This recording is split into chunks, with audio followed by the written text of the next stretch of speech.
میں اہل حدیث مکتب فکر کا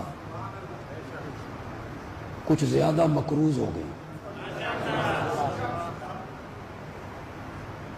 ان کے جتنے طبقے تھے، مرکزی جمعیت اہل حدیث، جمعیت اہل حدیث، الدعوہ، تمام لوگوں نے ہمارے حق میں آواز اٹھائی. مجھے سب سے زیادہ تعجب سینیٹر مولانا عبد الکریم صاحب جو ابھی ابھی سینیٹر بنے ان کی پوسٹ سے ہوا. میری ان سے سلام دعا بھی نہیں، کبھی آمنا سامنا بھی نہیں ہوا، لیکن انہوں نے بھرپور طریقے سے ہمارے حق میں آواز اٹھائی.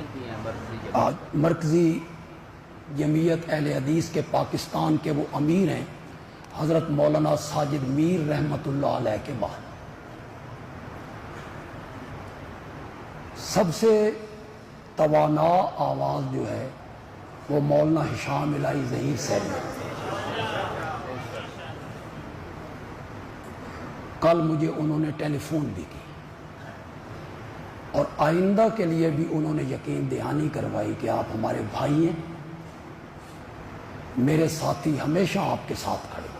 ہم صحابہ کے سپاہی، ہم محمد کے غلام، کوئی ہو سکتا نہیں آقا کے یاروں کی طرح، ان کے قدموں کے نشان ہے چاند تاروں کی طرح، ان کا ذکر پاک ہے تازہ بہاروں کی طرح. پاس